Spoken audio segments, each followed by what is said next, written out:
Hi guys, kape muna.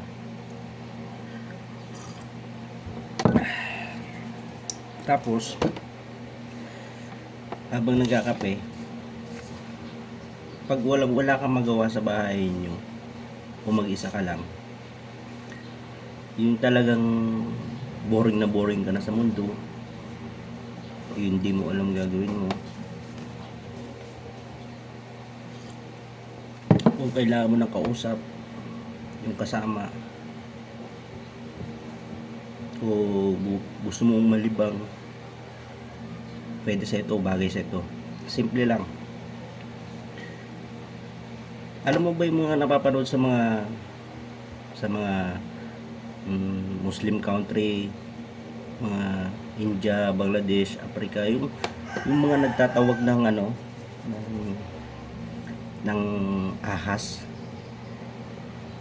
pwede ring kahit ano, pwede niyan tawagin. Tapos magbi-music sa music na paraan.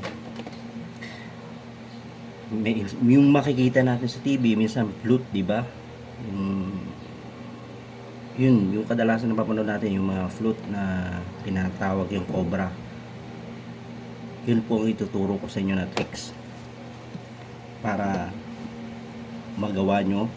At kung naboboring kayo, pwede kayo magtawag.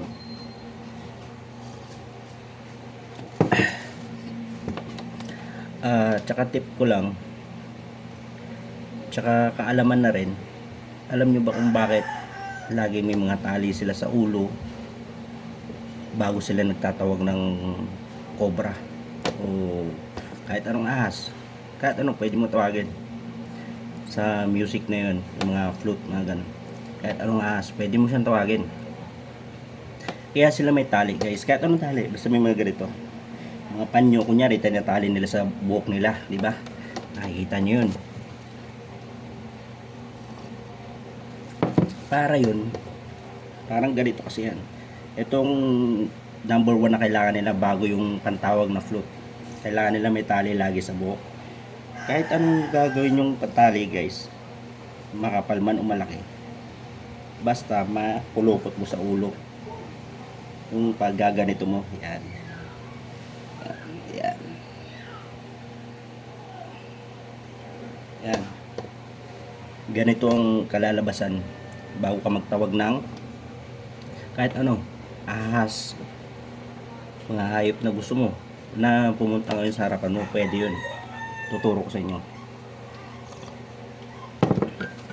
Tsaka, teka lang, papaliwanag ko muna kung bakit importante to, lalo na sa mga mapanganib na ahas, ganun, yung mga makamandag, yung mga nakakamatay. Kailangan mayroon ka nito bago mo sila tawagin. Ang purpose kasi nito, yung hayop malakas din makiramdam, sabihin yung maliit yung utak, pero may mga instinct din sila na pag tinitigan kanila, nararamdaman din nila yung may takot din sila. Kumbaga aware din sila na ano ba, kakagatin ko ba to, ganun, parang ganun. Paggalit, may mga pakiramdam din sila, kaso ibang level din sila, ibang level din tayo. Ang purpose kasi nito guys, sa mga kamandag gaya ng cobra, kasi di ba mga makakamandag yung mga yun, yung mga hayop na walang kamandag, okay lang yan kahit ano, pero importante talaga sa mga kamandag, may suot ka nito guys bago ka magtawag. Kasi nag-iisip din yung mga yan.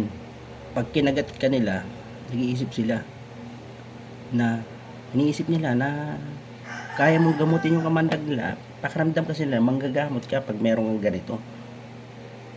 Yun yung iniisip din nila, kaya hindi ka nila kakagatin. Kaya kadalasan yung mga tali na ganito tapos tatawagin yung cobra, hindi nakakagat kasi alam ng cobra na manggagamot to, kaya hindi niya kinakagat. Okay, tapos na tayo dito sa benda, kahit saan basta may lagay mo sa ulo mo. Ang next natin, kailangan mo ng pantawag music, flute, mga ganon, recorder. Meron ako recorder, sample lang para may tawag lang natin siya mamaya pag pinakita ko na sa inyo kung paano natin siya tatawagin, para may idea din kayo kung paano talaga pagtawag doon. Ito yun, kahit anong bagay basta tumutugtog kaya mo siyang tawagin, ha? Oy, oy, oy, oy. Yan. May message si Commander. Basahin mo muna bago ka maglaro. Kahit anong pantugtog basta magagamit mo siya pantawag sa kung anong gusto mo, trip mo. Pero magtawag ka lang kung tingin mo na mag-isa ka lang, yung safe ka, ha. Huwag yung maraming tao kasi ano yun, matataranta yun, baka mamaya tumakbo siya bigla. Pero kung mag-isa ka lang, dalawa lang kayo nang tatawagin mo, yun, behave yun, hindi siya ganong mananakit, hindi siya iwas, hindi siya tatakbo. Ganun lang ang proseso natin dito. So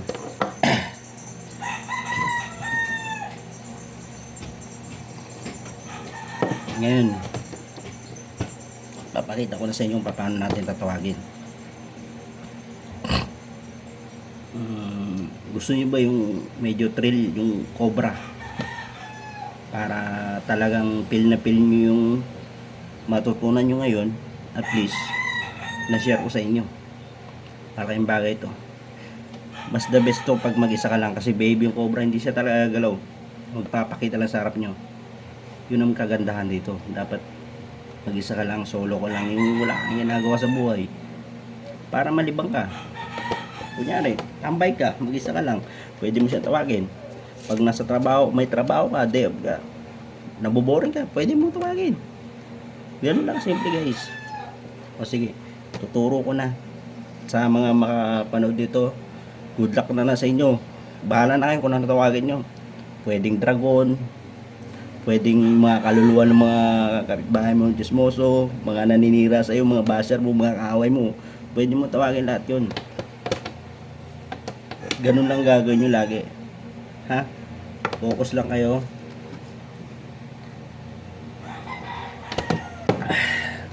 So guys, umpisahan ko na.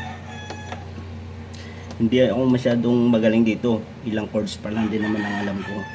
Pero kahit ano music, trip mo na, bahala ka kung anong gusto mo music. Love song ba, rap, basta tumutunog, kaya mong tawagin kahit ano. Basta ang payo ko lang, dapat mag-isa ka lang, para kung ano man yung tinawag mo, hindi siya basta-basta mataranta o magwala, kasi ganun yun. Basta may tali kang ganito, hindi yun mananakit, hindi yun lalaban sa'yo. Init sa pay. Kasi guys, magtatawag na ako, pero medyo matapang ako ngayon. Gusto ko yung tawaging cobra, ahas na cobra. Gusto ko kasi medyo kinikilabutan ako pagkaharap ko siya, yung talagang yung feeling pagpakaramdam mo palabang ka. Pero kung gusto mo malungkot ka, pwede mang tawag ng pagong, pwede yun. Pero gusto ko kasi yung medyo palaban ako at astig tingnan, kaya gusto ko cobra, ha. Siguro 3 pindot lang sa recorder, kaya ko nang tawagin yun, ha. Kakape lang ako.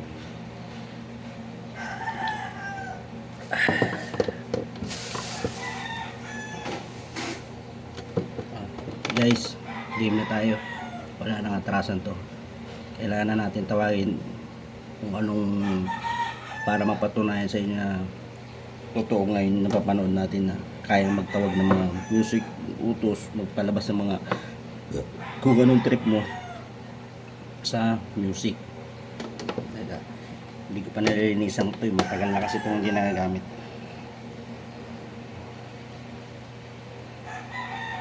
Pero trip ko talaga ngayon cobra, yun talagang iniisip ko noon pa.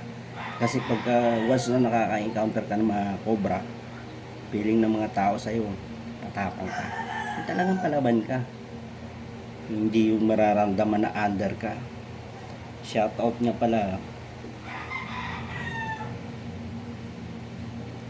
sa mga under tsaka sa mga takot pag niyaya na uminom ng alak, yung nakakaya kayo sa grupo. O sige na guys, may ikling video lang to pero mapapakinabangan nyo to, magagamit nyo talaga to, the best to pang mag-isa ka lang talaga. Ito na guys Cobra. Nakalimutan ko na kasi.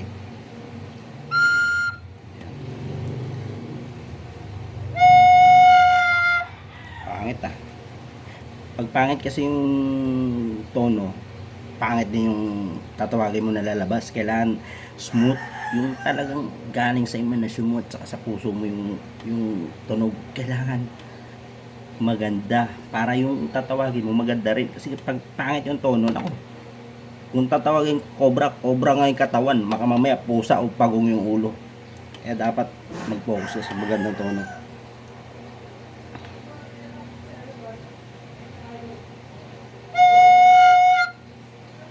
Isa pa.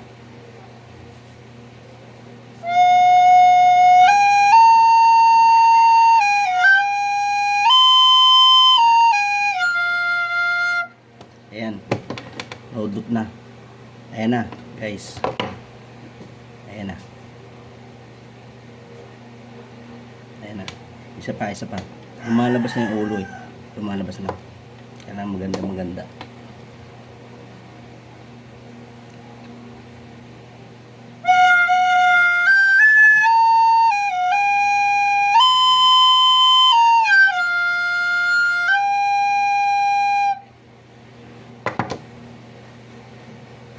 Last na lang guys, lalabas na yung ulo. 4 pa lang Ayan na.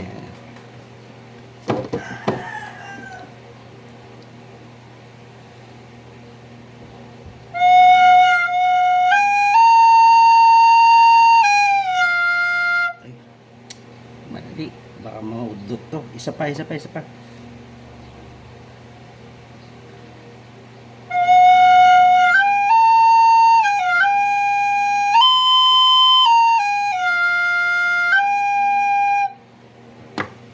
Ayan na.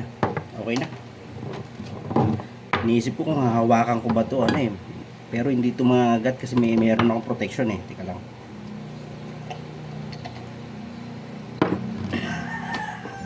Ayan na.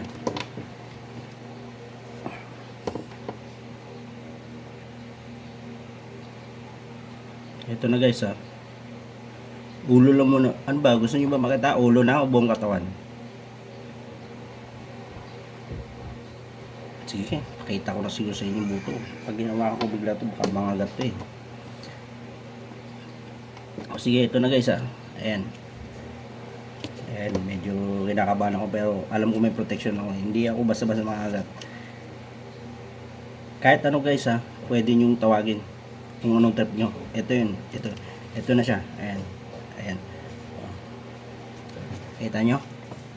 Yan, pwede yung gawin yan pag nag-iisa lang kayo.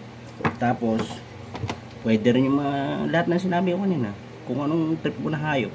Tapos yung pwede rin mga kaluluwa ng mga kapitbahay mo, chismoso, tsaka mga chismosa, tsaka yung mga naninira sa yung mga kaaway mo. Basta mayroon kang ganito. O sige, bye guys, thank you.